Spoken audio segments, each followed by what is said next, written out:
আ psychotic disorder সেটা আমরা জানি। আর স্কিজোফ্রেনিয়ার যে প্রমিনেন্ট সিম্পটমস গুলো সেগুলো নিয়ে আলোচনা করেছিলাম।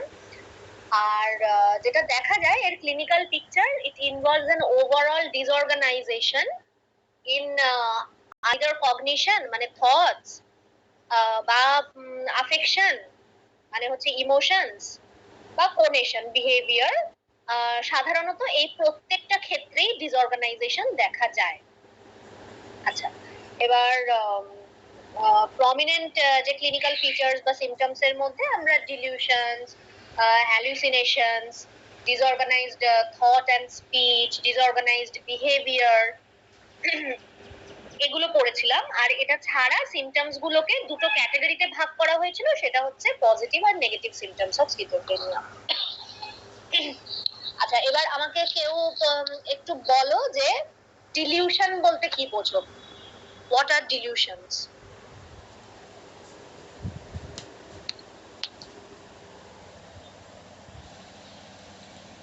ম্যাম, ডিলিউশন হলো firmly held false beliefs that despite contrary evidence. হ্যাঁ, মানে they cannot be changed despite contrary evidence. আচ্ছা, আর হ্যালুসিনেশনস কাকে বলছি আমরা? কেউ একজন বলো। একটা সেন্সরি মডেলিটি যেটা কোনো এক্সটার্নাল স্টিমুলাস ছাড়া অকার হচ্ছে, মানে যেখানে কোনো এক্সটার্নাল স্টিমুলাসটা নেই কিন্তু সেটা সেই ইন্ডিভিজুয়ালটা দেখতে পাচ্ছে। হ্যাঁ সেটাই হ্যালুসিনেশন। হ্যাঁ, ঠিক আছে। মানে দেখতে, শুনতে, অনুভব করতে সমস্ত পাঁচটা সেন্স মোডালিটি দিয়েই হতে পারে, সেটা আমাদের মাথায় রাখতে হবে। আর hallucination is a disorder of perception, এটা খেয়াল রাখবো। আর হচ্ছে delusion, delusion is a disorder of thought, এইটা মনে রাখতে হবে। এবার ডিলিউশনের যে সাবটাইপস গুলো ধরো আমরা পড়েছিলাম, ডিলিউশন অফ পারসিকিউশন, তারপর dilution of control, dilution of reference. ওই ক্ষেত্রে ধরো কোনো ব্যক্তির ডিলিউশন অফ পারসিকিউশন রয়েছে, তিনি মনে করছেন যে তার নেইবারসরা, তার প্রতিবেশীরা হয়তো তার ক্ষতি করার চেষ্টা করছে, এবং সেটার ফেভারেও তিনি হয়তো কিছু যুক্তি দিয়ে দিচ্ছেন। হ্যাঁ, যে আমি যখন রাস্তা দিয়ে হেঁটে যাই ওরা আমার দিকেই তাকিয়ে থাকে আর আমার সম্বন্ধে কি কি সব যেন বলে, মানে হয়তো ডিলিউশন অফ রেফারেন্সও একই সাথে আকার করছে। এবং যাই হোক, এরকম কিছু ঘটনার থেকে আর কি উনি মনে করেছেন যে না, উনি একদম ওরা ক্ষতি করবেই, ওরা ওনার বিরুদ্ধে আর কি ষড়যন্ত্র করছে বা কোনো চক্রান্ত করছে। এবার যতই সেই ব্যক্তিকে, মানে সেই স্কিজোফ্রেনিক ব্যক্তিকে উল্টো যুক্তি দেওয়া হোক যে আপনার ক্ষতি করে বা আপনার বিরুদ্ধে চক্রান্ত করে ওরা কি পাবে, মানে ওদের কি স্বার্থ সিদ্ধি হবে?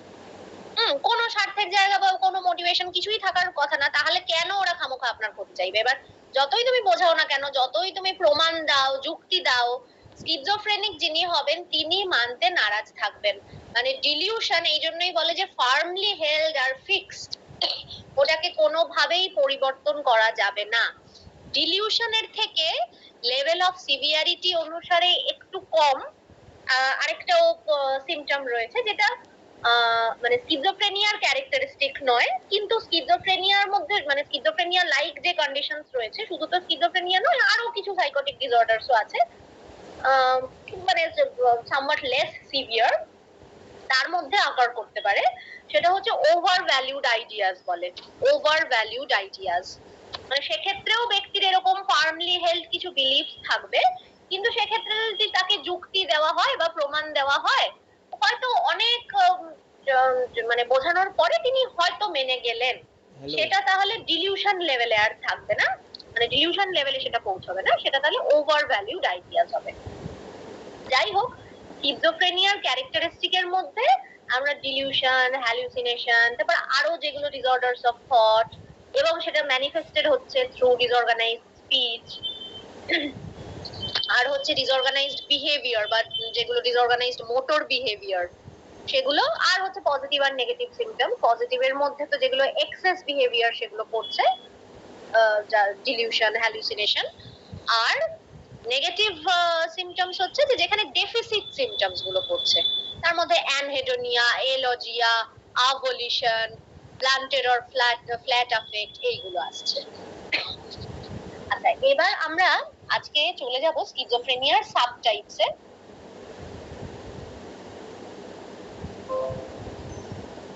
এই ক্লিনিক্যাল সাবটাইপ গুলোর মধ্যে প্রথমেই দেখবো যে paranoid schizophrenia. Paranoid schizophrenia is mainly characterized by delusions of persecution. Paranoid বা প্যারানোইয়া এর অর্থ হচ্ছে যে যেই ব্যক্তির এটা থাকবে তিনি মনে করবেন যে হ্যাঁ তার বিরুদ্ধে ষড়যন্ত্র হচ্ছে, তার বিরুদ্ধে কোনো কিছু চক্রান্ত হচ্ছে, তার চিন্তা ভাবনাগুলো লোকজন সমস্ত জানতে পেরে যাচ্ছে, নিউজ পেপার বা টেলিভিশন চ্যানেল এসবের মাধ্যমে, মানে ধরো থট ব্রডকাস্টিং এর যে কনসেপ্টটা ছিল আমরা পড়েছিলাম স্নাইডারস ফার্স্ট র্যাঙ্ক সিমটমস এ, এইভাবে হোক বা আরো নানা রকম ডিলিউশনের ক্ষেত্রে, যেরকম আমার খাবারে ওরা বিষ মিশিয়ে দেওয়ার চক্রান্ত করে আমাকে মেরে ফেলতে চাইছে, এইভাবে মানে এই ডিলিউশন অফ পারসিকিউশন গুলো তাদের মধ্যে থাকে। এবং হ্যালুসিনেশনেরও যে কন্টেন্টটা সেটাও কিন্তু পারসিকিউটরি ইন নেচারই হয়ে থাকে। আচ্ছা, তোমাদের একটি কেস এক্সাম্পল বলতে পারি এই প্যারানয়েড স্কিজোফ্রেনিয়ার।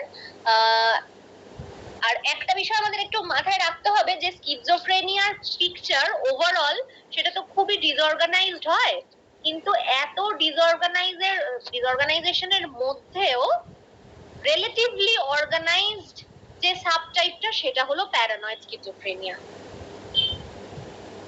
মানে এক্ষেত্রে এই যে ডিসঅর্ডারস অফ থট স্পিচ, মানে একদম যে ওই এলোমেলো যে কথাবার্তা, মানে একটা কথার সাথে অন্য কথার কোনো লিংক নেই, অ্যাসোসিয়েশন নেই, এটা তুলনামূলক এটা রিলেটিভলি কম থাকে। কারণ প্যারানয়েড স্কিজোফ্রেনিয়া যে ব্যক্তির হবে তিনি এসে বেশ এরকম মানে খুব ডিটেইলড একটা মানে বর্ণনা দেবেন আর কি, এরকম যে তার বিরুদ্ধে যে ষড়যন্ত্র হচ্ছে সেইটা বোঝানোর জন্য। হ্যাঁ, ফলে ইট ইজ রিলেটিভলি অর্গানাইজড। কিন্তু যখন আস্তে আস্তে আরো প্রোব করতে করতে দেখা যায় যে না ওনার অভিযোগগুলো একেবারেই ভিত্তিহীন, তখন আমরা বুঝতে পারি যে না তার মানে we have to suspect paranoid schizophrenia.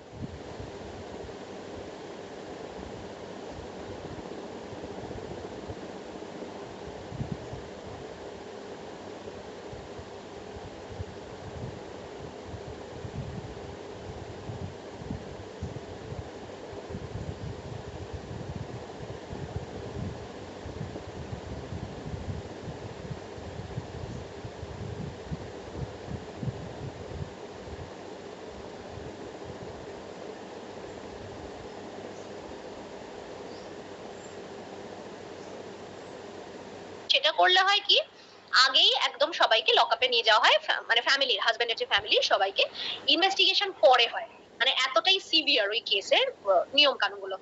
যাই হোক, তো এবার এরকম জেল খাটার পরে তারপর তারা ছাড়া পেয়ে গেছেন, কারণ তাদের বিরুদ্ধে সেরকম কোনো প্রমাণ পাওয়া যায়নি। এর কিছুদিন পর থেকে দেখা যাচ্ছে ভদ্রমহিলা মানে যিনি শাশুড়ি মা, তার মধ্যে এরকম সিমটমস আসছে, তিনি মানে কাউকে দেখতে পাচ্ছেন, মানে তিনি দেখা যাচ্ছে যে ঝাঁটা নিয়ে খুব মানে জোরে জোরে বাড়ি মারছেন, দেওয়ালের মধ্যে বাড়ি মারছেন, মানে কাউকে তাড়াতে চাইছেন। কি কাকে তাড়াতে চাইছেন তাতে উনি বলছেন যে এরকম শত্রু, এবং হ্যাঁ তারা ওই যে বৌমা এবং তার যে পরিবারের লোকজন যারা আর কি তাদের বিরুদ্ধে কেসটি করেছিলেন তাদেরকে উনি দেখতে পাচ্ছেন এবং তাদেরকে তাড়াতে চাইছেন। মানে ওনার ক্ষেত্রে ভিজুয়াল হ্যালুসিনেশনস আকার করছিল। এবং ডিলিউশন যেটা হয়েছিল সেটা হচ্ছে এরকম তার ক্ষতি করার চেষ্টা হচ্ছে, তার বিরুদ্ধে চক্রান্ত হচ্ছে, এইরকম। তো প্যারানয়েড স্কিজোফ্রেনিয়ার ক্ষেত্রে এরকম মানে সেটা আইদার ভিজুয়াল অর অডিটরি হ্যালুসিনেশনই এক্ষেত্রে হয়ে থাকে আর কি। মোস্ট কমন হচ্ছে অডিটরি হ্যালুসিনেশনসই, আর খুব রেয়ার কিছু ইনস্ট্যান্সে অন্য ধরনের মানে গাস্টেটরি, ট্যাকচুয়াল বা olfactory সেই ধরনের হ্যালুসিনেশন গুলো হতে পারে। আচ্ছা, তাহলে এই হলো প্যারানয়েড স্কিজোফ্রেনিয়া। এরপর আচ্ছা, প্যারানয়েডের এখানে ক্যারেক্টারিস্টিক্স গুলো লেখা রয়েছে সেটা একটু দেখে নাও। এটা delusions of persecution, reference, grandeur, control or infidelity এগুলো থাকতে পারে। আর the delusions are usually well systematized, that is thematically well connected with one another. মূলত পারসিকিউশনের একটা থিমই এখানে থাকে। আর the hallucinations have persecutory or grandiose content. আর এক্ষেত্রে there are no prominent disturbances of affect, volition, speech and or motor behaviour. আচ্ছা, এবার এটা যদি আমরা স্নাইডারস ফার্স্ট র্যাঙ্ক সিমটমস অফ স্কিজোফ্রেনিয়ার সাথে মেলাতে চাই, তাহলে আমরা দেখব যে থট সংক্রান্ত যে সমস্যাগুলো ছিল, thought insertion, thought withdrawal, thought broadcasting, সাধারণত এর মধ্যে কোনো না কোনোটা কিন্তু দেখা যায় প্যারানয়েড স্কিজোফ্রেনিয়াতে, মোস্ট কমনলি থট ব্রডকাস্টিং। আচ্ছা, তারপর আর যেটা হয় ডিলিউশনাল পারসেপশন, সেটাও রয়েছে। তো এই কারণেই কিন্তু দেখবে ওই ফার্স্ট র্যাঙ্ক সিমটম গুলোর মধ্যে কোনো একটারও যদি এভিডেন্স পাওয়া যায়, তাহলেই কিন্তু স্কিজোফ্রেনিয়া সাসপেক্ট করতে হয়। এমন কোনো মানে নেই যে সবকটাই থাকবে, কিন্তু কোনো একটা থাকলেই আমরা সাসপেক্ট করব। আচ্ছা, এখানে এটাও বলে দেওয়া হয়েছে যে personality deterioration in the paranoid subtype is much less than that seen in other types of schizophrenia.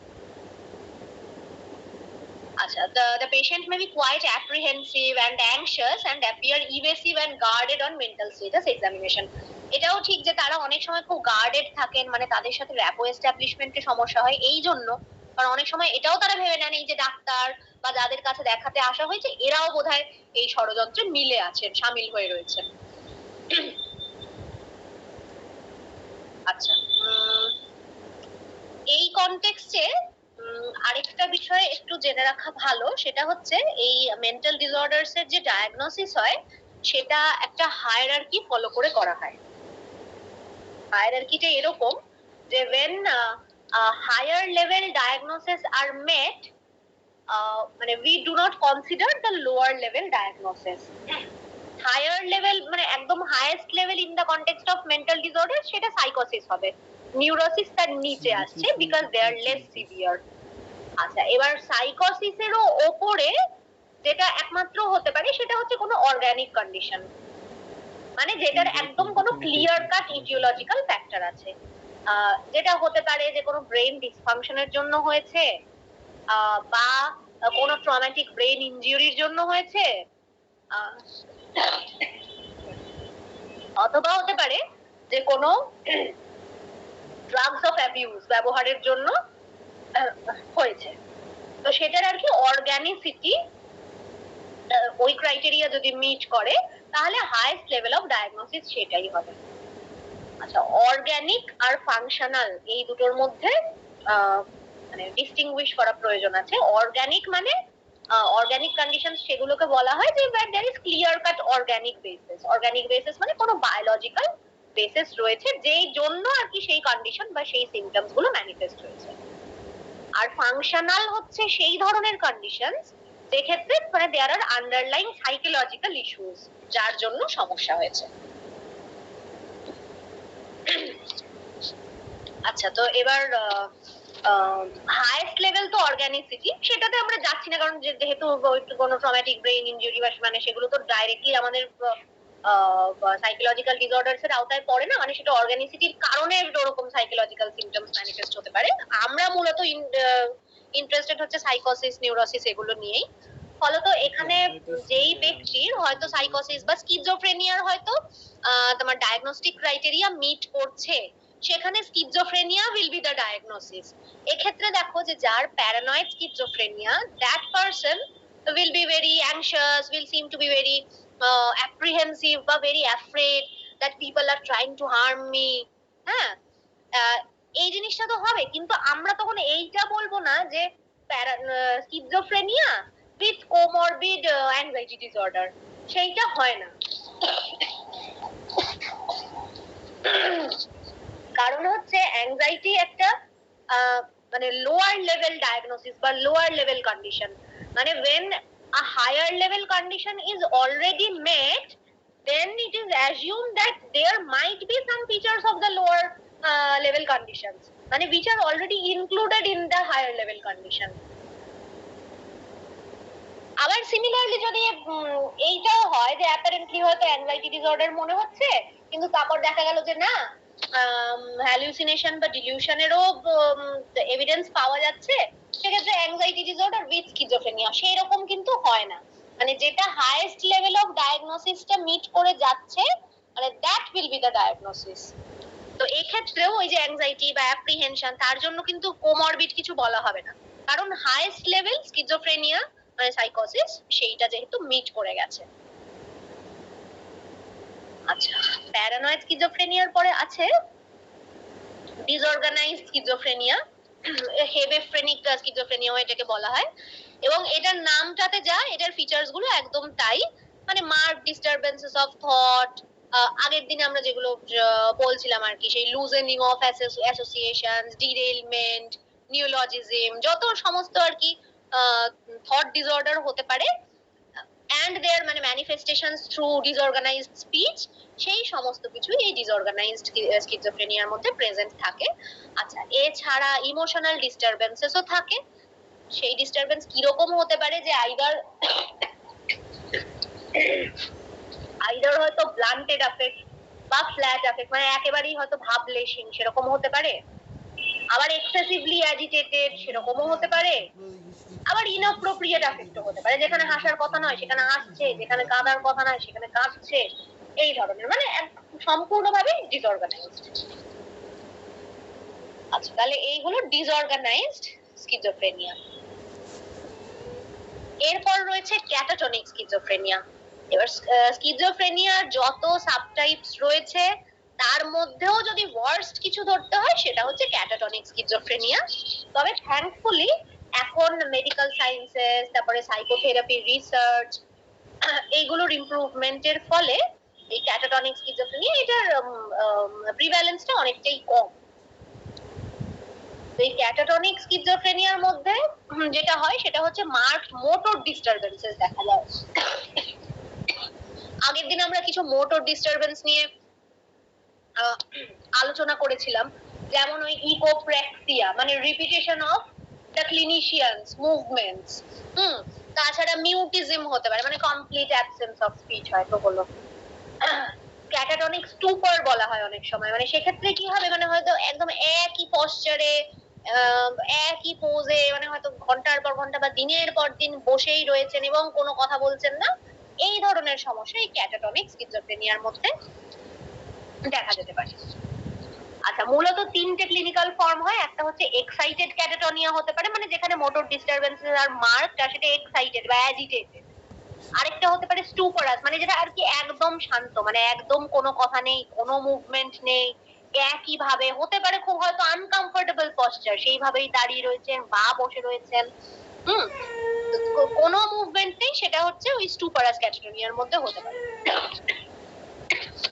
আর হচ্ছে ক্যাটাটনিয়া অল্টারনেটিং বিটুইন এক্সাইটমেন্ট এন্ড স্টুপার, এটা হলো ক্যাটাটনিক স্কিজোফ্রেনিয়া। আচ্ছা, সাব টাইপের মধ্যেও আবার যেগুলো ডিটেইল রয়েছে অতটা তোমাদের কভার করার প্রয়োজন হবে না, মোটামুটি ফিচার গুলো জানলেই হবে। আচ্ছা, এর পর যেটা আছে সেটা হচ্ছে রেসিডুয়াল আর লেটেন্ট স্কিজোফ্রেনিয়া। রেসিডুয়াল আর লেটেন্ট এটা সাধারণত মানে একই কনসিডার করা হয়ে থাকে। যেটা হয় খালি রেসিডুয়ালের ক্ষেত্রে, যে অন্তত একটা এপিসোড অফ স্কিজোফ্রেনিয়া আগে অকার করেছে, সেইটাকে রেসিডুয়াল স্কিজোফ্রেনিয়া বলা হয়। এবার এই রেসিডুয়াল বা লেটেন্ট কথাটার অর্থ হচ্ছে হিডেন। আচ্ছা, এই রেসিডুয়াল বা লেটেন্ট স্কিজোফ্রেনিয়া এক্ষেত্রে যেটা থাকে সেটা হচ্ছে প্রমিনেন্ট নেগেটিভ সিম্পটমস থাকে। মানে আমরা যেরকম দেখেছি যে both positive as well as negative symptoms সাধারণত দু রকমই থাকে স্কিজোফ্রেনিয়াতে, রেসিডুয়াল এন্ড লেটেন্ট টাইপের মধ্যে মূলত নেগেটিভ সিম্পটমস বেশি থাকে, এবং ওই positive symptoms like hallucination, dilution এটা কিন্তু সচরাচর থাকে না। এবার নেগেটিভ সিম্পটমস বলতে ওই এলজিয়া, অ্যাবলিশন, অ্যানহেডোনিয়া, পুয়ার সেলফ কেয়ার, মানে উইথড্রন একটা টেন্ডেন্সি, এইগুলো আর কি বেশি থাকে। আচ্ছা, আরেকটা বিষয় তোমাদের বলা হয়নি, সেটা হচ্ছে এই যে স্কিজোফ্রেনিয়া বা যে কন্ডিশনটা আমরা পড়ছি, এটা যখন ম্যানিফেস্ট হয় সেটা ধরো অ্যাকিউট হতে পারে বা ইনসিডিউয়াসও হতে পারে। ইনসিডিউয়াস মানে হচ্ছে যে একটা কন্ডিশন যেটা বেশ অনেকটা সময় নিয়ে, মানে বেশ কিছু মাস, বেশ অনেকটা সময় নিয়ে ডেভেলপ হচ্ছে, সেটাকে ইনসিডিউয়াস বলে। অ্যাকিউট হচ্ছে খুব অল্প সময়ের মধ্যে, মানে ধরো উইদিন 2 উইকস, খুব অল্প সময়ের মধ্যে অনসেটটা হয়ে যাচ্ছে, এটা অ্যাকিউট অনসেট। তাহলে অ্যাকিউট অনসেট, ইনসিডিউয়াস অনসেট, এইভাবে আমরা ডিফারেন্সিয়েট করতে পারি। এবার স্কিজোফ্রেনিয়া হওয়ার মানে একদম সিমটম ম্যানিফেস্টেশন গুলো হওয়ার ঠিক আগে, মানে হয়তো ধরো কিছুদিন আগে, হয়তো 1 সপ্তাহ 2 সপ্তাহ, তার মধ্যেই মানে কিছু সিমটমস দেখা যায়, মানে which do not fulfill the criteria of full fledged schizophrenia। কিছু কিছু ফিচার দেখা যায়, মানে ধরো একটু অস্বাভাবিক আচরণ করছে, হ্যাঁ, মানে খুব withdrawn থাকছে, বা হয়তো কানে কিছু মাঝে মাঝে হয়তো কোনো আওয়াজ শুনতে পাচ্ছে, হয়তো কোনো কথা না, জাস্ট কোনো হয়তো সাউন্ড এরকম হয়তো শুনতে পাচ্ছে। তো সেগুলোকে বলে prodromal symptoms of schizophrenia. Prodromal symptoms of symptoms বলা হয়ে থাকে আর কি, মানে সেটা হচ্ছে বিফোর ম্যানিফেস্টেশন অফ স্কিজোফ্রেনিয়া। তো এই লেটেন্ট স্কিজোফ্রেনিয়াকে যেটা বলা হয়েছে, লেটেন্ট স্কিজোফ্রেনিয়াকে ওই প্রোড্রোমাল স্কিজোফ্রেনিয়ার সাথেই ইকুয়েট করা হয়েছে। এবং রেসিডিউয়ালকে কিভাবে ডিফারেন্সিয়েট করা হয়েছে, রেসিডিউয়াল আমরা তখনই ডায়াগনোজ করতে পারবো না যখন অ্যাটলিস্ট একটা ফুল ফ্লেজেড স্কিজোফ্রেনিয়ার এপিসোড হয়ে গেছে এর আগে। তার পরবর্তীকালে যদি কখনো দেখা যায় যে এরকম প্রমিনেন্স অফ নেগেটিভ সিমটমস, তখন তাহলে সেটাকে রেসিডিউয়াল স্কিজোফ্রেনিয়া বলা যেতে পারে।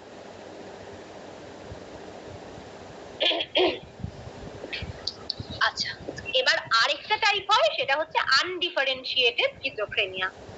আনডিফারেন্সিয়েটেড স্কিজোফ্রেনিয়া, এক্ষেত্রে যেটা হয় যে when the features of no subtype are fully present, মানে এই যতগুলো সাবটাইপ আমরা পড়লাম তার মধ্যে কোনোটাই হয়তো পুরোপুরি নেই, মানে প্যারানয়েড, ক্যাটাটনিক, কোনোটাই হয়তো পুরোপুরি পাওয়া যাচ্ছে না। আচ্ছা, আর when the features of more than one subtype are exhibited, more than one subtype are exhibited কিভাবে হতে পারে না, ধরো ডিসঅর্গানাইজডেরও ফিচার্স আছে, আবার হয়তো ক্যাটাটোনিয়ারও ফিচার্স রয়েছে। তাহলে এরকম যদি কোনো সিচুয়েশন অ্যারাইজ করে তাহলে তখন আনডিফারেন্সিয়েটেড স্কিজোফ্রেনিয়া বলা হয়। আচ্ছা, সাবটাইপের মধ্যে মানে অফ ক্লিনিক্যাল ইন্টারেস্ট অনেক রকমই আরো সাবটাইপ হয়, তবে তোমাদের জন্য আপাতত তোমরা এই প্যারানয়েড, ডিসঅর্গানাইজড, ক্যাটাটনিক, রেসিডিউয়াল আর আনডিফারেন্সিয়েটেড এই কটা সাবটাইপ পড়লেই হবে। আচ্ছা, এছাড়াও কিছু আদার সাবটাইপ দেওয়া রয়েছে, ওগুলো তোমাদের ইন্টারেস্টের জন্য তোমরা চাইলে পড়তে পারবে। এগুলোর ডিটেইলে এখন আর আমরা যাচ্ছি না।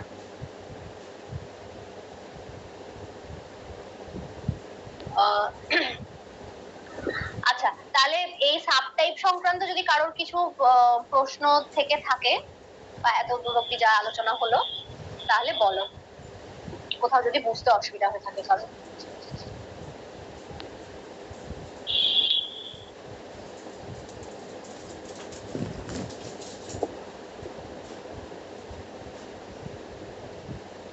ম্যাম, রেসিডিউয়ালটা আর একবার একটু বুঝিয়ে দিন না। হ্যাঁ,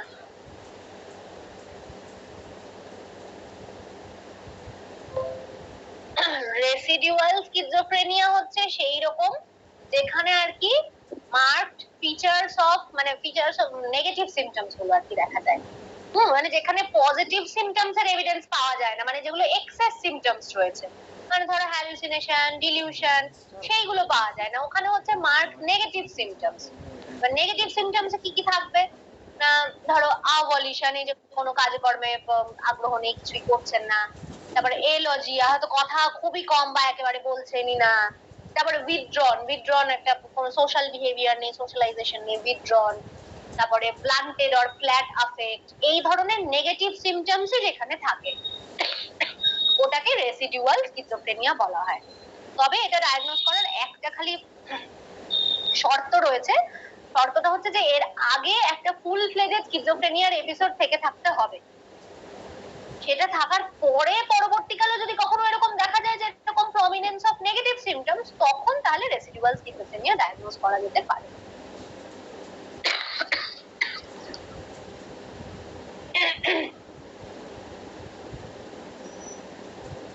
আচ্ছা, ডিফারেন্সিয়াল ডায়াগনোসিস বলে সেকশন দেওয়া আছে। ডিফারেন্সিয়াল ডায়াগনোসিস অর্থ হচ্ছে যে ধরো এই যে তোমরা অনেক রকমের ডিসঅর্ডার করছো, সেখান থেকে তোমাদের ফিচার্স দিয়ে দেওয়া হতে পারে যে এরকম একজন ব্যক্তি এত বয়স, তার এই ফিচার্স রয়েছে, you have to identify that which condition which disorder exist. এবার ধরো তুমি সেটাকে আইডেন্টিফাই করলে as generalised anxiety disorder.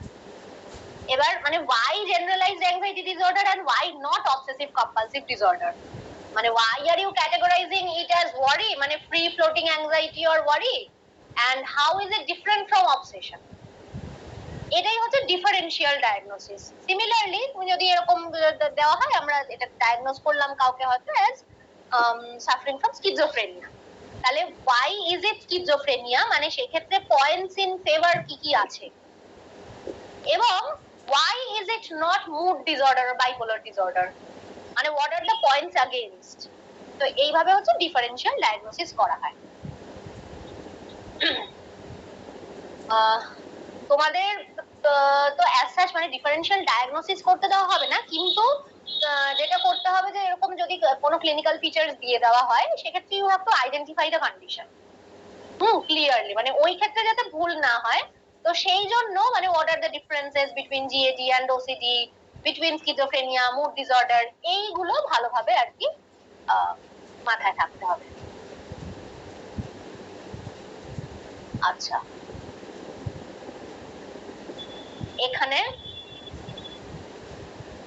Positive, negative symptoms আর ডিসঅর্গানাইজড সিমটমস, এই তিন ভাবে ক্যাটাগরাইজ করা হয়েছে স্কিজোফ্রেনিয়ার সিমটমস, ওগুলো দেওয়া আছে। পজিটিভে ডিলিউশন, হ্যালুসিনেশন দেওয়া রয়েছে, কারণ ওগুলো যেহেতু এক্সেস। নেগেটিভ সিমটম এগুলো যেহেতু ডেফিসিট সিমটমস, এখানে আছে অ্যাফেক্টিভ ফ্ল্যাটেনিং, এলোজিয়া, অ্যানহেডোনিয়া, আভলিশন আর অ্যাটেনশনাল ইমপেয়ারমেন্ট। আর ডিসঅর্গানাইজড সিমটমস এর মধ্যে রয়েছে inappropriate affect, disorganized behavior, thought disorders, loosening of associations। আচ্ছা, এবার একটা টেবল করে কিছু প্রগনোস্টিক ফ্যাক্টরস দেওয়া আছে, যে গুড প্রগনোস্টিক ফ্যাক্টরস মানে গুড আউটকাম কোন কোন ক্ষেত্রে রয়েছে, আর পুয়ার প্রগনোস্টিক ফ্যাক্টর মানে ট্রিটমেন্ট পাওয়া সত্ত্বেও হয়তো ভালো ইমপ্রুভমেন্ট হচ্ছে না, বা হয়তো খুব স্লো প্রগ্রেস হচ্ছে। তো সেটা হচ্ছে পুয়ার প্রগনোস্টিক ফ্যাক্টর কোন কোন ক্ষেত্রে সেইটা দেওয়া আছে। গুড প্রগনোস্টিক ফ্যাক্টরের মধ্যে যে অ্যাকিউট অর অ্যাব্রাপ্ট অনসেট হচ্ছে, অ্যাব্রাপ্ট মানে যেটা হয়তো একদিন বা দুদিনের মধ্যেই হয়ে যাচ্ছে, ওটাকে অ্যাব্রাপ্ট অনসেট বলছে। আর পুয়ার প্রগনোস্টিকে দেখো ইনসিডিউয়াস, যেটা আস্তে আস্তে ডেভেলপ করেছে সেইটা। তারপর গুড এর মধ্যে রয়েছে অনসেট মানে লেট অনসেট আর কি, after 35 years of age. Poor এর মধ্যে দেখো রয়েছে যে less than 20 years of age, মানে আর্লি অনসেট যেখানে রয়েছে। আচ্ছা, আবার গুডের মধ্যে আছে প্রেজেন্স অফ প্রেসিপিটেটিং স্ট্রেসার বা কোনো প্রেসিপিটেটিং ফ্যাক্টর, মানে যে কেসটা আমি একটু বললাম প্যারানয়েড স্কিজোফ্রেনিয়া, সেটা একটা তার মধ্যে পড়ছে। পুয়ার প্রগনোস্টিক ফ্যাক্টর হচ্ছে অ্যাবসেন্স অফ ওরকম কোনো স্ট্রেসার বা অ্যাবসেন্স অফ প্রেসিপিটেটিং ফ্যাক্টর। আচ্ছা, গুডে আছে গুড প্রিমরবিড অ্যাডজাস্টমেন্ট, আর এখানে পুয়ার প্রিমরবিড অ্যাডজাস্টমেন্ট। প্রিমরবিড মানে হচ্ছে মানে বিফোর মরবিডিটি ডেভেলপস, সেটার মানে হচ্ছে প্রিমরবিড, মানে সিমটম ম্যানিফেস্টেশন হওয়ার আগের সময়টা, সেটা হচ্ছে প্রিমরবিড, মানে যেটা স্বাভাবিক বা নরমাল অবস্থাটা সেইটা। আচ্ছা, তারপর catatonic subtype, paranoid subtype has an intermediate prognosis, আর ডিসঅর্গানাইজড, আনডিফারেন্সিয়েটেড বা ক্রনিক ক্যাটাটনিক, এগুলো হচ্ছে পুয়ার প্রগনোসিসের মধ্যে পড়ছে। আর যেটা শর্ট ডিউরেশন ওটাও গুড প্রগনোসিস, ক্রনিক ডিউরেশন সেটা পুয়ার প্রগনোসিস। এইরকম ভাবে মানে বেশ অনেকগুলো ফ্যাক্টর দেওয়া রয়েছে। এটা মোটামুটি কয়েকটা পয়েন্ট একটু দেখে নিলেই হবে।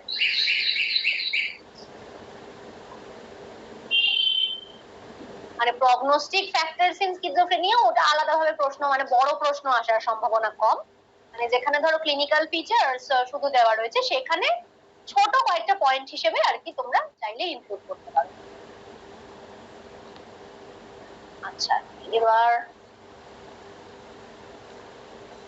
এবার চলে আসছি আমরা ইটিওলজিতে।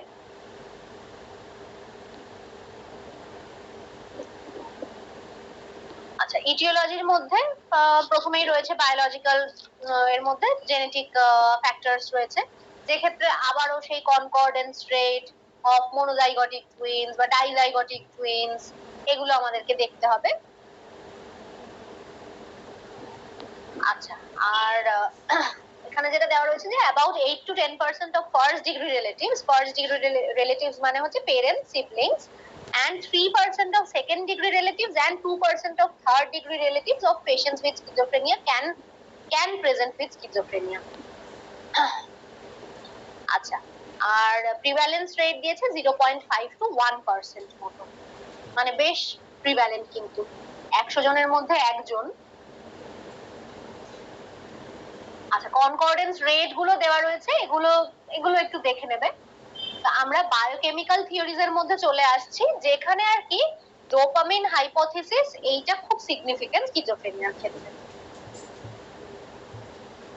আচ্ছা, এই জায়গাটা একটু লিখতে হবে এখানে, বায়োকেমিক্যাল ফ্যাক্টরস এর মধ্যে ডোপামিন হাইপোথিসিস এটা একটু লেখো, ডোপামিন হাইপোথিসিস ড্যাশ দিয়ে লেখো।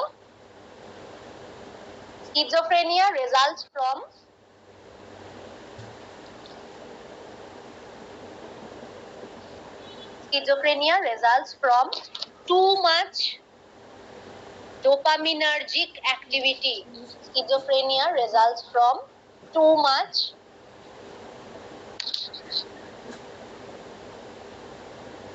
dopaminergic activity. Full stop. The theory evolved from two observations. The theory evolved from two observations. Full stop. First, comma,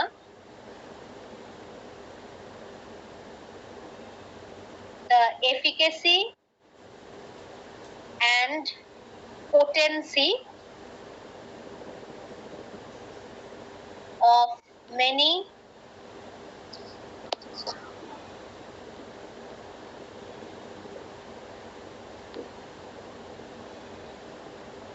antipsychotic drugs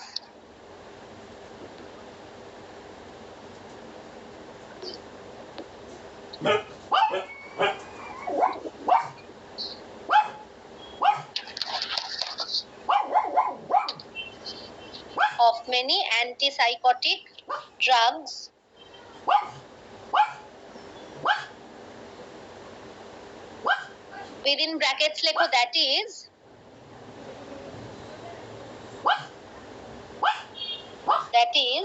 the dopamine receptor antagonists. Dopamine receptor antagonists. বানানগুলো আমি লিখে দিচ্ছি, দেখে নিও। Dopamine receptor antagonists, bracket closed,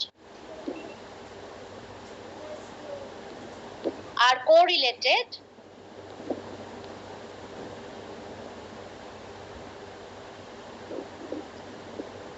with their ability to act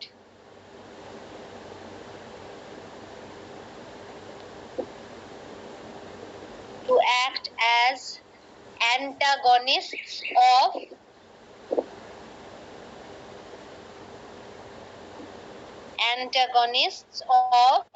the dopamine type 2 receptor.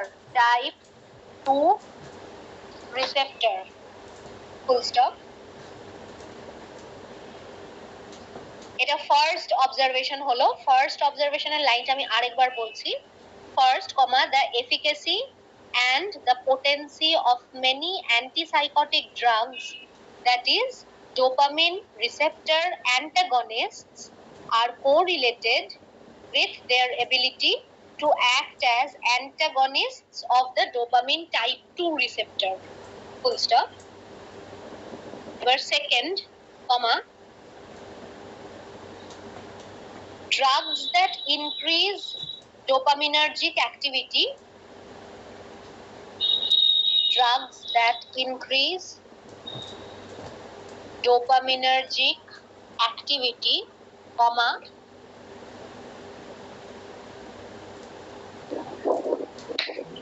notably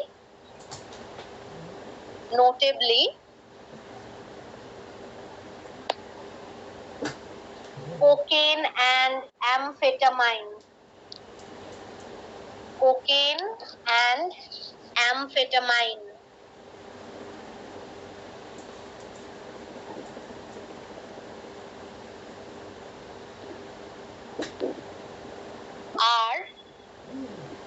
Cocaine and amphetamine are psychotomimetic. Psychotomimetic.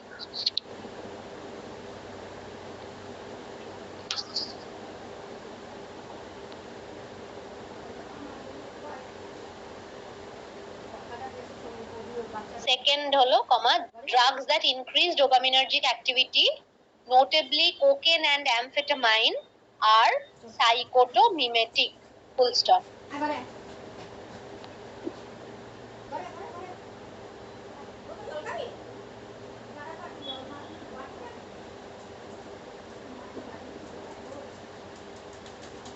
Full stop দিয়ে এর পরের লাইনে লেখো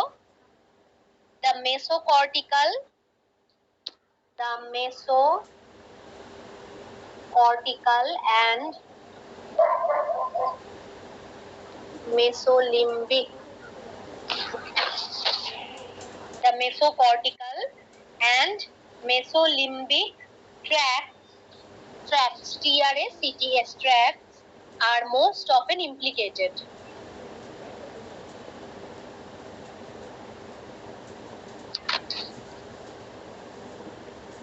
Full stop. Hyperactivity of most simply কি বললেন? Most often implicated বললাম। The mesocortical and mesolimbic tracts are most often implicated. Full stop.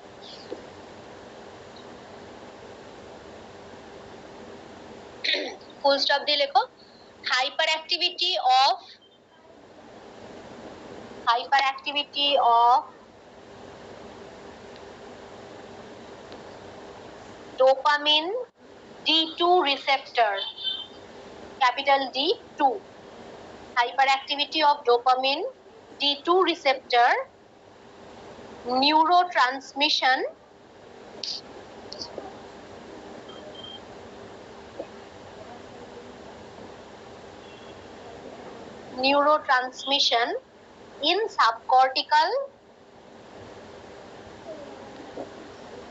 in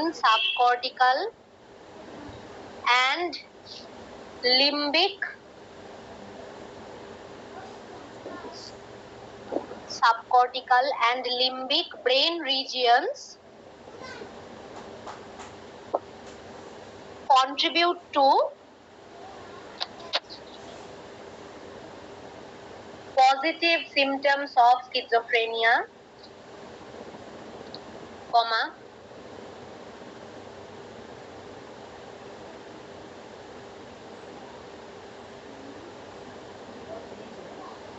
whereas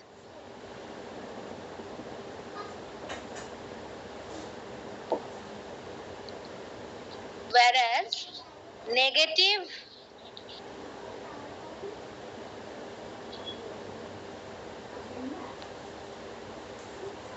and cognitive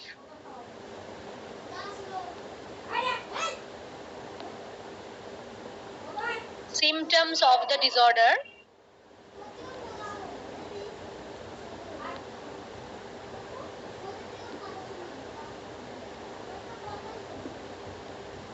can be attributed to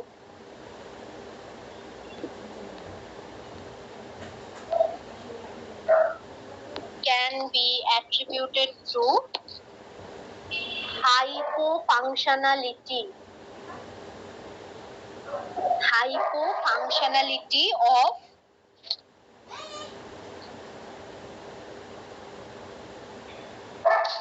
dopamine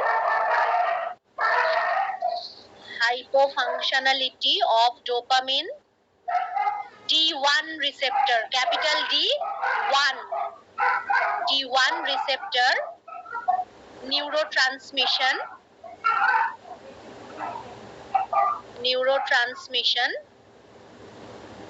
in the prefrontal cortex.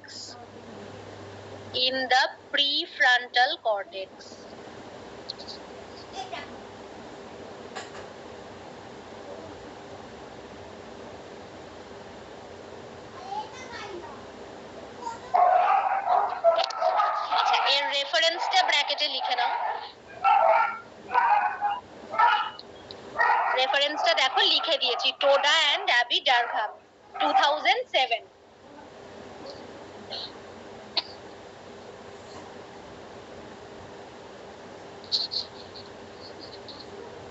Last লাইনটা একবার repeat করছি। Hyper activity of dopamine D2 receptor neurotransmission in subcortical and limbic brain regions contribute to positive symptoms of schizophrenia, whereas negative and cognitive symptoms of the disorder can be attributed to hypofunctionality of dopamine D1 receptor neurotransmission in the prefrontal cortex. Toda and Abidargam 2007. আচ্ছা, এবার এই স্কিজোফ্রেনিয়ার যে dopamine hypothesis, হ্যাঁ শুভেচ্ছা কি বলছো বলো। Ma'am একটু 2 নাম্বার পয়েন্টটা একবার রিপিট করবে? হ্যাঁ বলছি।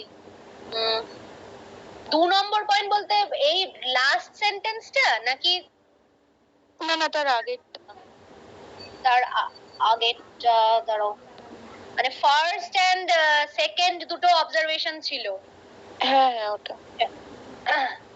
First observation ছিল the efficacy and the potency of many antipsychotic drugs, that is the dopamine receptor antagonists, are correlated with their ability to act as antagonists of the dopamine type 2 receptor. R second হচ্ছে drugs that increase dopaminergic activity, notably cocaine and amphetamine, are psychotomimetic. আর তারপরে বলেছিলাম যে the mesocortical and mesolimbic tracts are most often implicated. তারপর যেটা এই যে hyper activity of dopamine D2 receptor, আর লাস্টে হচ্ছে যে hypofunctionality of the dopamine D1 receptor.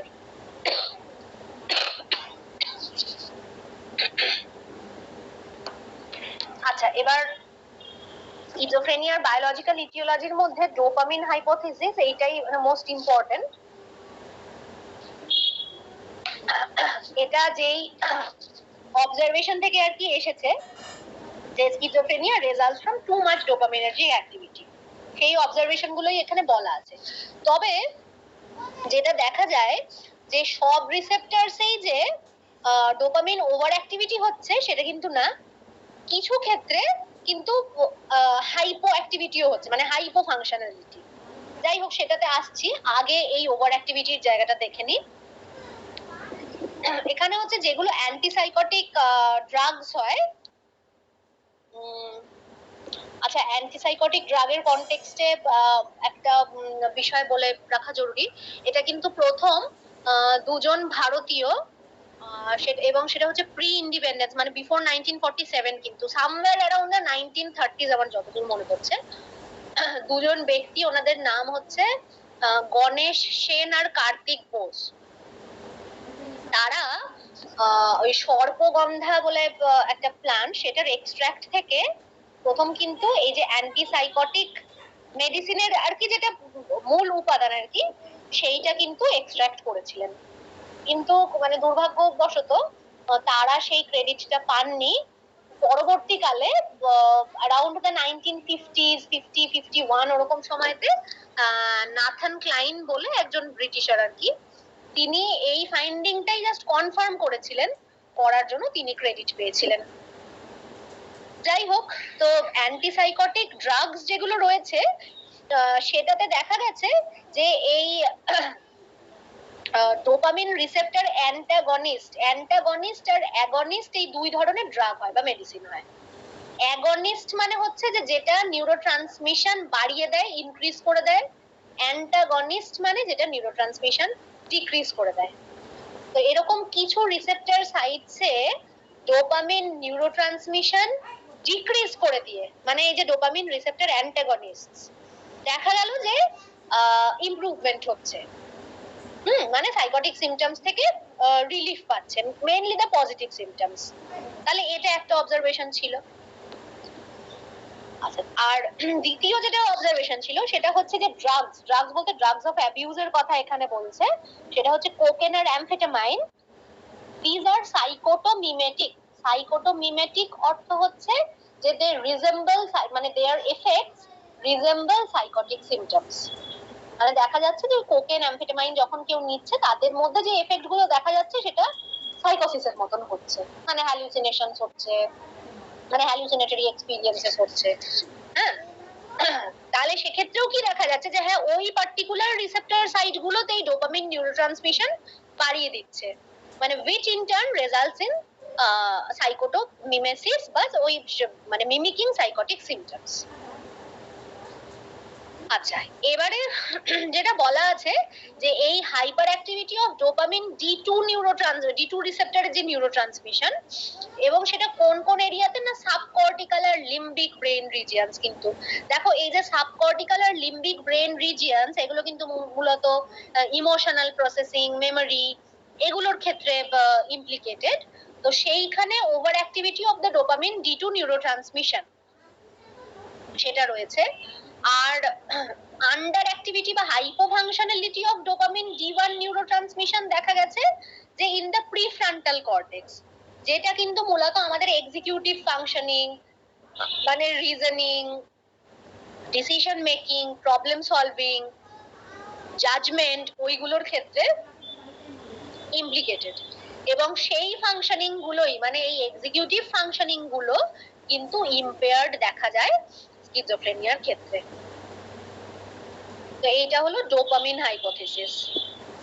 এবার এই ডোপামিন হাইপোথিসিস ছাড়াও আর গাবা নিয়ে একটা ফাইন্ডিং রয়েছে, যে গাবা হচ্ছে যেটা গামা অ্যামাইনো বিউটিরিক অ্যাসিড, যে নিউরোট্রান্সমিটার, সেটা হচ্ছে স্কিজোফ্রেনিয়ার পেশেন্টদের মধ্যে দেখা যাচ্ছে যে loss of GABAergic neurons, loss of GABAergic neurons in the hippocampus. এবার এটার ফলে কি হচ্ছে, গাবার একটা রেগুলেটরি এফেক্ট আছে ডোপামিন অ্যাক্টিভিটির উপরে। GABA has a regulatory effect on dopamine activity. ফলে এবার মানে when there is loss of GABAergic, হ্যাঁ বলো ma'am, loss of GABAergic neurons, loss of GABAergic neurons in the hippocampus. Now GABA has a regulatory effect on dopamine. GABA has a regulatory effect on dopamine activity.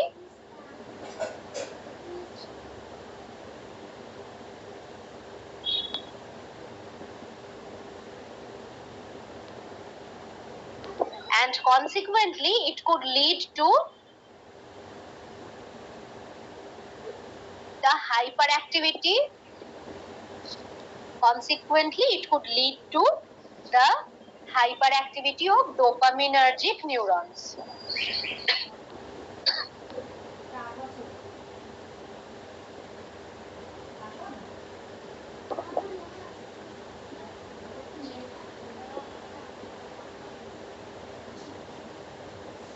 তাহলে স্কিজোফ্রেনিয়ার যে biochemical factors, তার মধ্যে আমরা dopamine hypothesis, ডোপামিনের একটা মানে দু রকম আর কি ইনভলভমেন্ট রয়েছে, যে এক জায়গায় দেখা যাচ্ছে যে ওভার অ্যাক্টিভিটি, আবার আরেক ক্ষেত্রে দেখা যাচ্ছে যে হাইপো ফাংশনালিটি। ফলে মানে মোস্ট রিসেন্ট যে ড্রাগস গুলো রয়েছে সেটার অ্যাকশনস গুলো এমনই যে যেইখানে আর কি এক্সেস নিউরোট্রান্সমিশন হচ্ছে সেই ক্ষেত্রে অ্যান্টাগনিস্ট দেওয়া হচ্ছে নিউরোট্রান্সমিশন কমানোর জন্য। আবার যে ক্ষেত্রে হয়তো তোমার হাইপো ফাংশনালিটি রয়েছে, মানে লোয়ার্ড অ্যাক্টিভিটি রয়েছে, সেই ক্ষেত্রে অ্যাগনিস্ট দেওয়া হচ্ছে টু ইনক্রিজ নিউরোট্রান্সমিশন। এই পোরশন গুলো মানে এই যে ওই অ্যান্টিসাইকোটিক ড্রাগস এইগুলো আমাদের ডিটেইলে আবার থাকবে মানে নেক্সট সেমিস্টার 5 এ সিসি 11 এ, তখন আমরা আবার দেখব। তো আপাতত যেটা জানতে হবে সেটা হচ্ছে যে এরকম hyper activity of dopamine D2 receptor in the subcortical আর লিম্বিক রিজিয়নস যেটা আমরা পাচ্ছি, আবার তেমনি হাইপো অ্যাক্টিভিটি বা hypo functionality in the dopamine neurotransmission in the prefrontal cortex এটা হচ্ছে। আবার ওদিকে গাবার্জিক নিউরোনাল লসও হচ্ছে।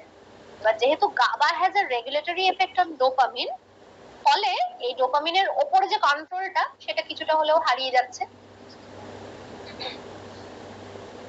তাহলে স্কিজোফ্রেনিয়া পেশেন্টদের ক্ষেত্রে এই কটা সিগনিফিকেন্ট অবজারভেশন দেখা গেছে।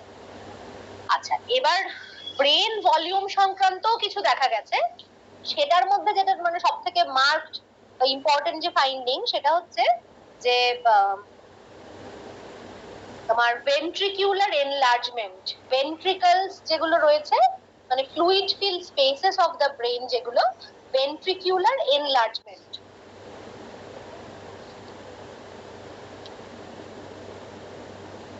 ভেন্ট্রিকিউলার এনলার্জমেন্ট মানে কি? মানে হচ্ছে গিয়ে যে ধরো যেইখানে আর কি স্পেস মানে এনলার্জমেন্টটা হচ্ছে মানে স্পেস বেড়ে যাচ্ছে, তার মানে অ্যাডজাসেন্ট যে নিউরোনাল লস হচ্ছে।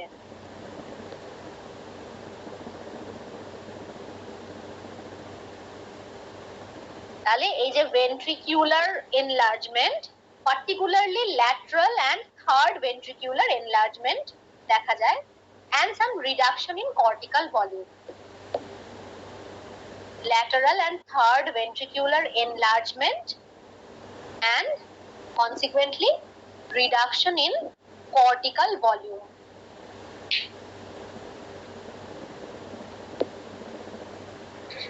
এইটাও একটা এভিডেন্স রয়েছে। আচ্ছা,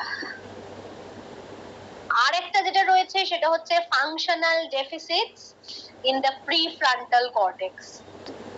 Functional deficits in the prefrontal cortex, যার জন্য আর কি এক্সিকিউটিভ ফাংশনিং এর এতটা মার্কড ডিস্টারবেন্স দেখা যায়।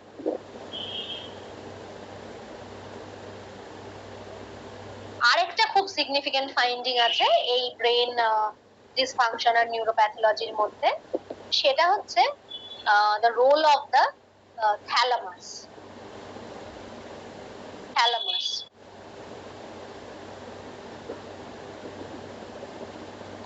থ্যালামাসের একটাই লাইন একটু লিখে নাও, লেখো যে the medial dorsal nucleus, the medial dorsal nucleus, লিখে দিচ্ছি medial dorsal nucleus of the thalamus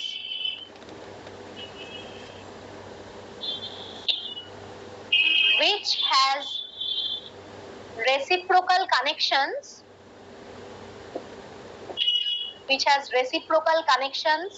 with the prefrontal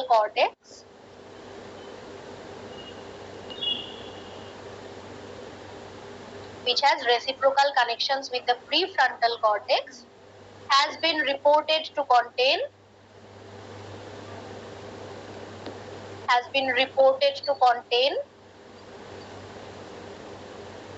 a reduced number of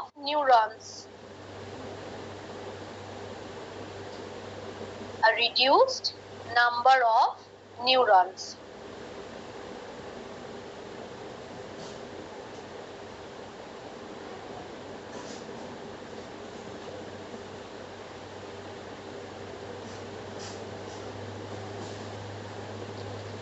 আচ্ছা, থ্যালামাসের আমরা ফাংশন যেটা জানি সেটা হচ্ছে যে it is the relay centre of the brain, মানে প্রথমে আর কি এখানে ইনফরমেশন আসে, the information is then transmitted to different other areas for further processing.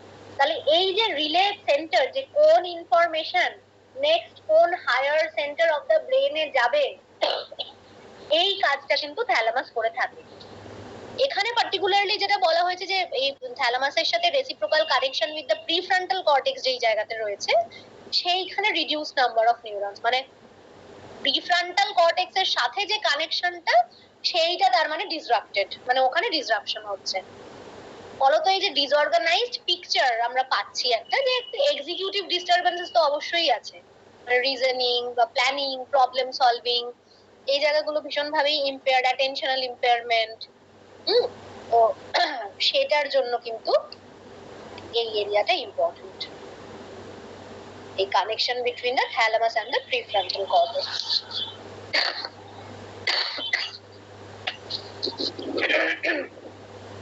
আচ্ছা, এবার এখানে কারোর কোনো কনফিউশন থাকলে বলো। বায়োলজিক্যাল ইটিওলজির মধ্যে আমরা এই যে ব্রেন এরিয়াস যেই কটা পড়লাম, যে ব্রেন ডিসফাংশন আর ডোপামিন হাইপোথিসিস, গাবা, মোটামুটি এইটা কভার করতে হবে। এবার কারোর কোথাও বুঝতে অসুবিধা থাকলে বলো। হ্যাঁ বলো ম্যাম, থ্যালামাসটা কি বলেন আরেকবার বলবেন? হ্যাঁ, থ্যালামাস হচ্ছে relay centre of the brain, relay centre of the brain. মানে থ্যালামাসে যেটা হয় যে যখন ইনফরমেশন আসছে তখন থ্যালামাস যে কোন ইনফরমেশন নেক্সট কোন হায়ার ব্রেন সেন্টারে পাঠাতে হবে সেই ডিসিশন কিন্তু থ্যালামাস নেয়। ফলে থ্যালামাসের সাথে কিন্তু অন্যান্য সমস্ত ব্রেন এরিয়ার বাকি যে সমস্ত লোব গুলো রয়েছে, সেন্সরি প্রসেসিং গুলো যেখানে হয়, সেই সমস্ত কিছুর সাথে কিন্তু কানেকশন রয়েছে। ফলে কি হচ্ছে, এই যে যেটা রিলে সেন্টার, মানে যে ফার্দার প্রসেসিং এর জন্য ইনফরমেশনকে অন্যান্য ব্রেন সেন্টারসে পাঠায়, তার সাথে যদি প্রিফ্রন্টাল কর্টেক্স এর কানেকশনটা ডিসরাপ্টেড হয়ে যায় তাহলে কি হবে? মানে তাহলে প্রিফ্রন্টাল কর্টেক্স এর যে ফাংশনিং আছে সেটা কম্প্রোমাইজড হয়ে যাবে। মানে থ্যালামাসের ফাংশনিং কম্প্রোমাইজড হওয়ার কনসিকুয়েন্স হিসেবে প্রিফ্রন্টাল কর্টেক্স এর সাথে যে কানেকশনের যেটা রয়েছে, যে যোগসূত্রটা রয়েছে, ওটাও কম্প্রোমাইজড হয়ে যাচ্ছে। ফলত যেটা হচ্ছে, মানে the overall picture in the মানে clinical picture in schizophrenia is disorganized.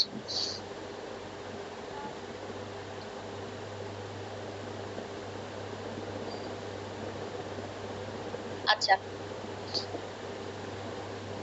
আর কারোর কিছু প্রশ্ন থাকলে বলো।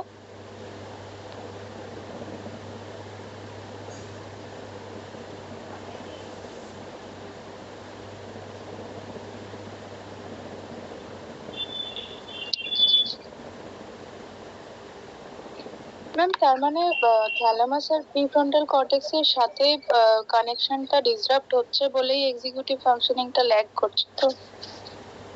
হ্যাঁ, এক্সিকিউটিভ ফাংশনিং এ ডিস্টারবেন্স দেখা যাচ্ছে। এবার সেটাও যেরকম রয়েছে তেমনি আবার ইন ইটসেলফ প্রিফ্রন্টাল কর্টেক্সও কিন্তু তার মধ্যে সমস্যা রয়েছে। কারণ দেখবে এটাকে আবার বলা হয় হাইপোফ্রন্টালিটি। হাইপোফ্রন্টালিটি মানে এই একটু আগে যেটা প্রিফ্রন্টাল কর্টেক্স নিয়ে বললাম যে ওটার মধ্যে ফাংশনাল ডেফিসিট থাকে প্রিফ্রন্টাল কর্টেক্সে, আবার সেই সমস্যাটাও কিন্তু রয়েছে। যার জন্য যদি তোমাদের ওটা মনে থাকে, একটা সেই সাইকোলজি মেথডস পড়ার সময় আমরা কেস স্টাডি মেথডস পড়েছিলাম, তো সেখানে একটা কেস পড়েছিলাম আমরা ফিনিয়াস গেজের, যে যেখানে আর কি ফ্রন্টাল লোব ড্যামেজ হয়েছিল, ওখানে ওই সব এক্সিকিউটিভ ডিসফাংশন দেখা গিয়েছিল। তো মানে বোথ ওয়ে এটা হচ্ছে যে হাইপোফ্রন্টালিটির এভিডেন্সও পাওয়া যায় স্কিজোফ্রেনিয়াতে, আবার থ্যালামাসের ফাংশনাল ডেফিসিটস এবং পার্টিকুলারলি থ্যালামাসের সাথে প্রিফ্রন্টাল কর্টেক্সের যে কানেকশন সেইখানে ডেফিসিট, দুটোই পাওয়া যায়। এবার এগুলো হচ্ছে সমস্ত কিছু যে আজ অব্দি কি কি এভিডেন্সেস পাওয়া গেছে সেই জায়গাগুলো, মানে নট নেসেসারিলি যে সব পেশেন্টের মধ্যে সব কটাই থাকবে। কারোর মধ্যে হাইপোফ্রন্টালিটি থাকতে পারে, কারোর মধ্যে ভেন্ট্রিকিউলার এনলার্জমেন্ট থাকতে পারে, মানে অ্যাডজাসেন্ট যে নিউরোনাল লস হচ্ছে সেগুলো থাকতে পারে। তবে হ্যাঁ, ডোপামিন নিউরোট্রান্সমিশনের যে সমস্যাটা, মানে ডোপামিন হাইপোথিসিস, এইটা বেশিরভাগ ক্ষেত্রেই সাপোর্টেড হয়েছে।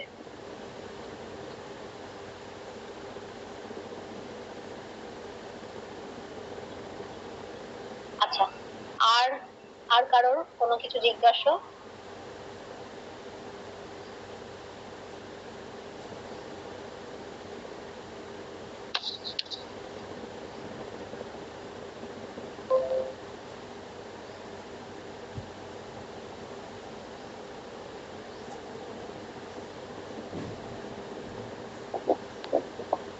এখানেও এগুলো লেখা আছে। তোমাদের যে অ্যাডিশনাল পয়েন্ট গুলো বললাম ওগুলো আর কি কাপলারের বই থেকে নেওয়া। আচ্ছা, এর পর মানে বায়োলজিক্যাল কজাল ফ্যাক্টরস এর পর যেটা আছে সেটা হচ্ছে স্ট্রেস, মানে সাইকোলজিক্যাল থিওরিজ এর মধ্যে আর কি। এর মধ্যে স্ট্রেস ভালনারেবিলিটি হাইপোথিসিস বা স্ট্রেস ভালনারেবিলিটি মডেল আমরা যেটা জানি, মানে যেটা আমরা একদম অ্যাবনর্মাল সাইকোলজি শুরুতে পড়েছিলাম, এই ক্ষেত্রেও সেটাই ইমপ্লিকেটেড হবে যে তোমার স্ট্রেস ডায়াথিসিস মডেল আমরা যেটা পড়েছিলাম, মানে ডায়াথিসিস মানে হচ্ছে ভালনারেবিলিটি। এবার ভালনারেবিলিটি যার যত বেশি তার ক্ষেত্রে যত অল্প পরিমাণ স্ট্রেসই কোনো সাইকোলজিক্যাল ডিসঅর্ডার ট্রিগার করে দিতে পারে, তেমনি আবার যার ভালনারেবিলিটি যত কম তার ক্ষেত্রে অনেক বেশি পরিমাণ স্ট্রেস লাগবে in order to trigger a psychological disorder. আচ্ছা, এখানে দেখো একটা লাইন লেখা আছে, এই যে according to the stress vulnerability hypothesis, higher the genetic vulnerability in a person, lesser the environmental stress needed to precipitate a relapse। এখানে রিল্যাপস এর কথা বলেছে। যাই হোক, রিল্যাপস মানে হচ্ছে যে একটা কন্ডিশন আফটার ট্রিটমেন্ট যখন সাবসাইড করে যায়, যখন ঠিক হয়ে যায়, তারপরেও আবার সিমটম ম্যানিফেস্টেশন হচ্ছে, সেটাকে রিল্যাপস বলে। এবার ন্যাচারালি যে যার জেনেটিক ভালনারেবিলিটি বেশি, তার তো ডায়াথিসিস অলরেডি বেশি হয়েই আছে, তার ক্ষেত্রে কিন্তু অল্প পরিমাণ স্ট্রেসও তোমার সাইকোসিসের ফিচার্স ট্রিগার করে দিতে পারে, এবং শুধু তাই না, হয়তো বা ট্রিটমেন্ট হয় ভালো হয়ে গেছে, কিন্তু তারপরে রিল্যাপস আবার করে হতে পারে।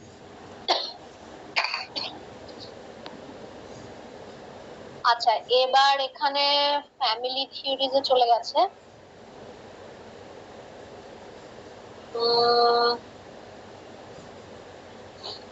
কারণ আমরা এরপরে যেটা করব, আমরা সাইকো অ্যানালিটিক থিওরিজটা একটু দেখে নেব। ওটা এখানে বলতে দেওয়া নেই। Psycho analytic থিওরিজে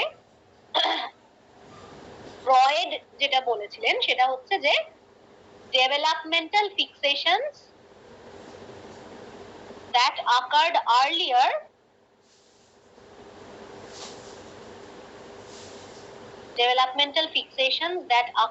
earlier than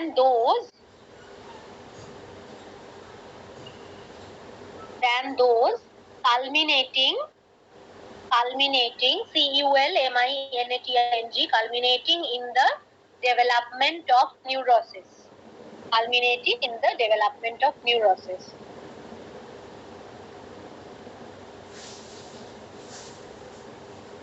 These fixations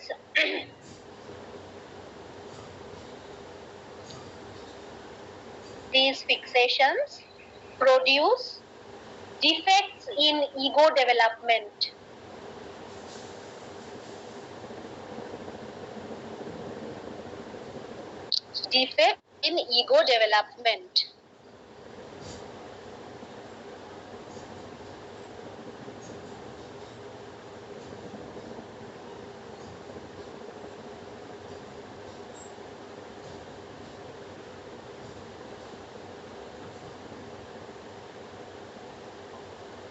তারপর ফুল স্টপ দিয়ে লেখো as the ego affects the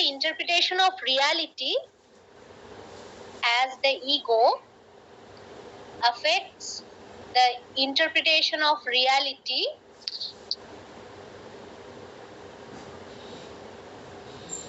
and the control of inner drives,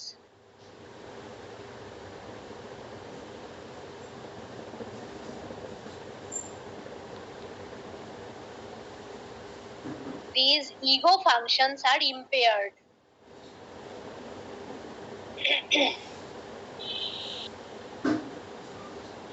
These ego functions are impaired.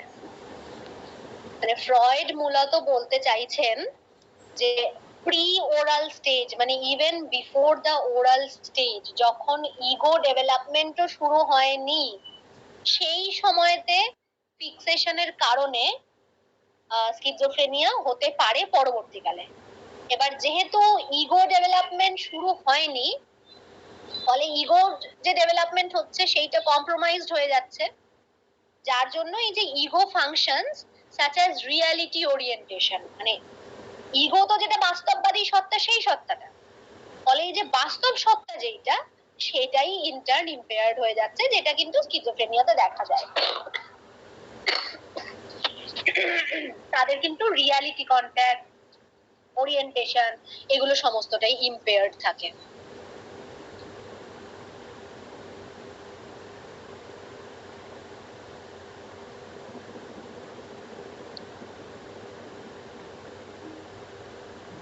আচ্ছা, এবার আরেকজন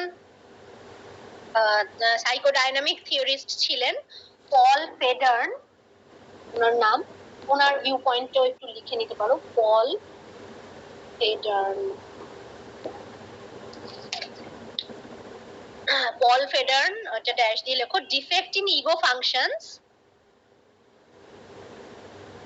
permits intense hostility and aggression,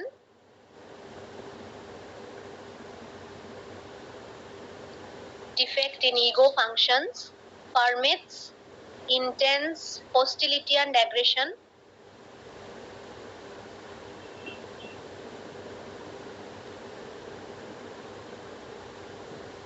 to distort the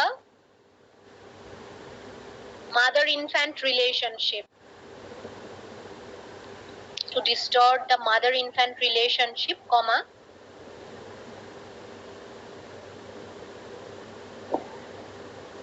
which leads to eventual personality disorganization,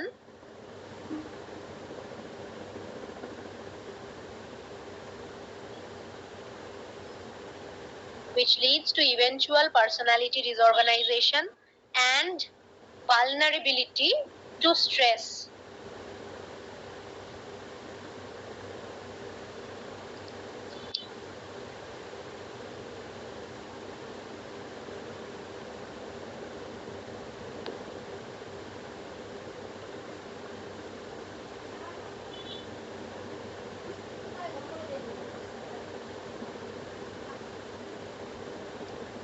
আচ্ছা, আরেকটাও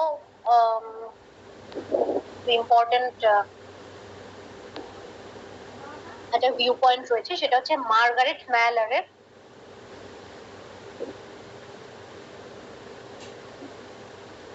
Margaret ম্যালার, এটা লিখে dash দিয়ে লেখো,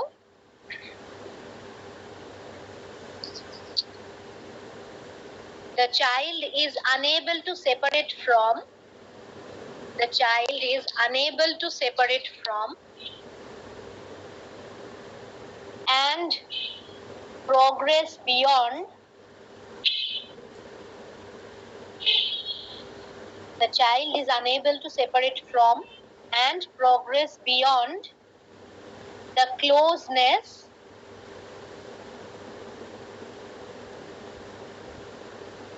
and complete dependence, the closeness and complete dependence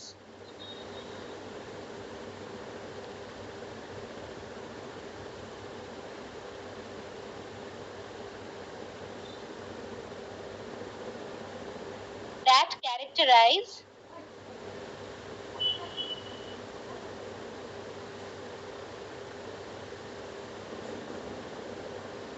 characterize the mother-child relationship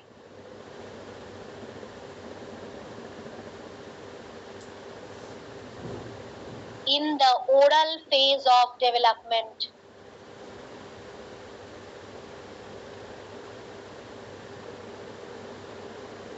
in the oral phase of development, full stop. As a result, comma,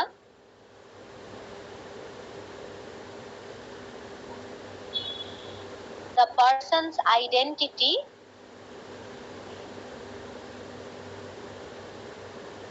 never becomes secure.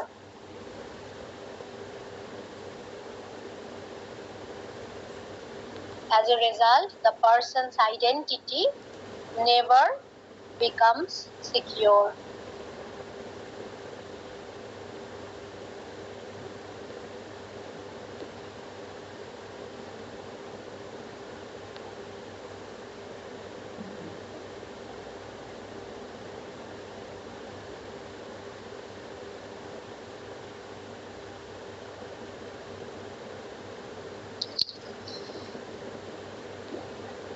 আচ্ছা, তাহলে আমরা Freud, তারপর পল ফেডার্ন আর মার্গারেট ম্যালার এই তিনটে ভিউ পয়েন্ট পড়লাম। আচ্ছা, এছাড়াও psycho analytic পার্সপেক্টিভের মধ্যে কিছু মানে পেশেন্টদের যে সিমটমস তার কিছু সিম্বলিক মিনিং দেওয়া রয়েছে, কিছু এক্সাম্পলস দেওয়া রয়েছে। এক্সাম্পল গুলো এরকম রয়েছে যে ধরো fantasies of the world coming to an end, এরকম যদি আর কি কেউ কোনো স্কিজোফ্রেনিক যে ফ্যান্টাসাইজ করেন, তাহলে মানে that means that the persons internal world has broken down, that persons internal world has broken down. আচ্ছা, এটা ছাড়াও আরো এক্সাম্পল দেওয়া রয়েছে দেখো এরকম যে feelings of inferiority. Feelings of inferiority তো সেটা যে কোনো মানুষেরই, যার নিউরোসিস রয়েছে তারও থাকতে পারে, যার কিছু কোনো সমস্যা নেই সেরকম ব্যক্তিরও থাকতে পারে, কিন্তু যার স্কিজোফ্রেনিয়া তার ক্ষেত্রে যখন থাকছে তার সেটার মানে তিনি সেটার সাথে কিভাবে ডিল করছেন। এরকম হতে পারে যে ফিলিংস অফ ইনফিরিয়রিটি আর being replaced by delusions of grandeur and omnipotence. ডিলিউশনে আমরা ডিলিউশন অফ গ্র্যান্ডিয়ার দেখেছিলাম যে আমার অনেক ক্ষমতা, আমার প্রচুর ক্ষমতা, অসীম ক্ষমতা। তো সেটা হচ্ছে ডিলিউশন অফ গ্র্যান্ডিয়ার বা অমনিপোটেন্স। এবং এটা বুঝতেই পারছো যে যেহেতু ওভারঅল পিকচারটাই ডিসঅর্গানাইজড, ফলত এইভাবে আর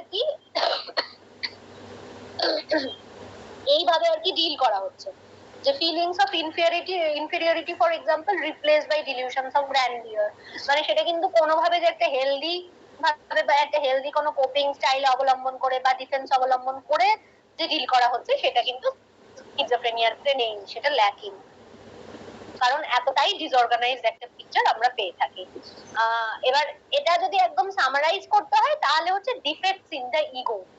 ডিফেক্টস ইন দ্য ইগো আর আরেকটা যেটা ওই খুব সুন্দরভাবে মার্গারেট ম্যালার বুঝিয়ে দিয়েছেন যে ওনার আসলে একটা থিওরি রয়েছে সেপারেশন ইন্ডিভিজুয়েশন বলে, যে যেখানে মানে the child learns to separate from that, মানে the child after a point understands this, that the mother is there to take care of my needs, but I am a separate entity and my mother is some other person.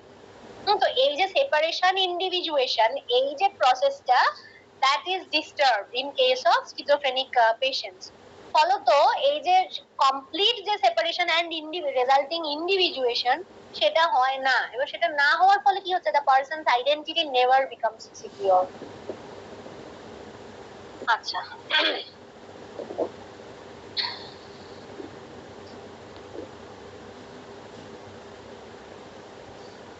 আচ্ছা এবার এটা দেখো বুঝতে পেরেছো কিনা, বা কোথাও যদি কনফিউশন থেকে থাকে তাহলে বলো।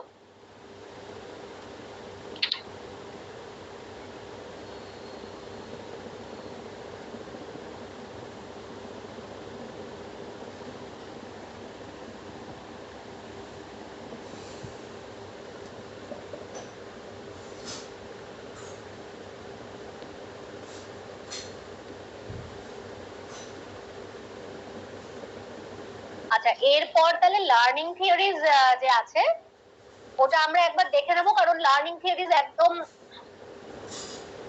ছোট্ট, মানে এখানে কিছুই তেমন নেই। যেরকম আমরা নিউরোসিসে ডিটেইলে পড়েছি, সাইকোসিসের ক্ষেত্রে লার্নিং থিওরিজের সেরকম কোনো ক্লিয়ার কাট এভিডেন্সই নেই। তো তার জন্য এই জায়গাটা একেবারেই ছোট। এখানে লার্নিং থিওরিস্টরা এটাই বলেছেন যে স্কিজোফ্রেনিয়া মানে যাদের হয় আর কি, তারা তাদের পেরেন্টসদেরকে দেখে ইমিটেট করে ওই ইররেশনাল বিহেভিয়ার বা ওই প্রবলেম গুলো আর কি শেখেন। তো এটাই একমাত্র ভিউ পয়েন্ট রয়েছে লার্নিং এর। আচ্ছা, আর আমাদের একটা জায়গা বাকি থাকলো, সেটা হচ্ছে ফ্যামিলি ডাইনামিক্স। ফ্যামিলি ডাইনামিক্স এটা স্কিজোফ্রেনিয়ার ক্ষেত্রে মানে ইটিওলজিক্যাল ফ্যাক্টরস এর মধ্যেই রয়েছে। এটাও কাপলান থেকেই নেওয়া, এটা এই বইয়ের মধ্যে নেই। এই স্ক্রিন শেয়ারিংটা বন্ধ করছি। এটা আমরা কালকের ক্লাসে করে নেব, ফ্যামিলি ডাইনামিক্স। এটা খুব ইম্পর্টেন্ট এবং এটা কিন্তু দেখবে আমরা অন্যান্য সমস্ত ডিসঅর্ডারে যেমন বায়োলজিক্যাল কজাল ফ্যাক্টরস পাই এবং সাইকোলজিক্যাল এর মধ্যে লার্নিং থিওরিজ পাই, স্ট্রেস ভালনারেবিলিটি পাই, psychoanalytic, psychodynamic factors পাই। স্কিজোফ্রেনিয়ার জন্য কিন্তু এইটা একটা রয়েছে আলাদাভাবে, ফ্যামিলি ডাইনামিক্স, এবং ওটা খুবই ইম্পর্টেন্ট, এটা নিয়ে অনেক রিসার্চ হয়। তো ফ্যামিলি ডাইনামিক্স আমরা কালকে তাহলে করে নেব। পরে আর যদি আর কারোর কোনো কনফিউশন কোথাও থেকে থাকে সেটা করব, পরে আমরা তারপরে বাইপোলার ডিসঅর্ডারে যাব। আচ্ছা, আজকে তাহলে আমরা স্কিজোফ্রেনিয়ার সাবটাইপস পড়লাম। তাছাড়া যেটা আমরা পড়লাম ইটিওলজির মধ্যে বায়োলজিক্যাল কজাল ফ্যাক্টরস, সেখানে বায়োকেমিক্যাল ফ্যাক্টরস মানে neurotransmitter abnormalities as well as brain dysfunctions কি কি রয়েছে সেই জায়গাটা দেখেছি। আর দেখলাম psychoanalytic theories, learning theory তো জাস্ট ওয়ান লাইন, এইটুকু। আচ্ছা, তো এর মধ্যে কারোর কোনো কনফিউশন থেকে থাকলে বলো।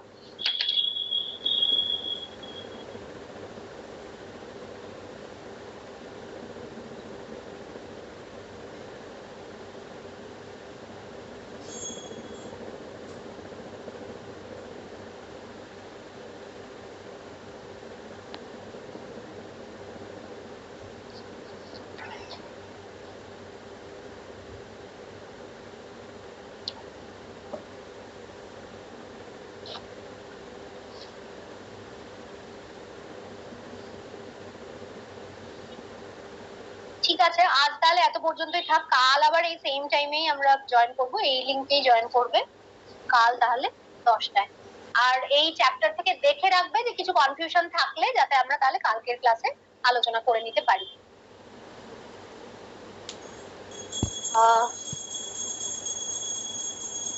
আচ্ছা।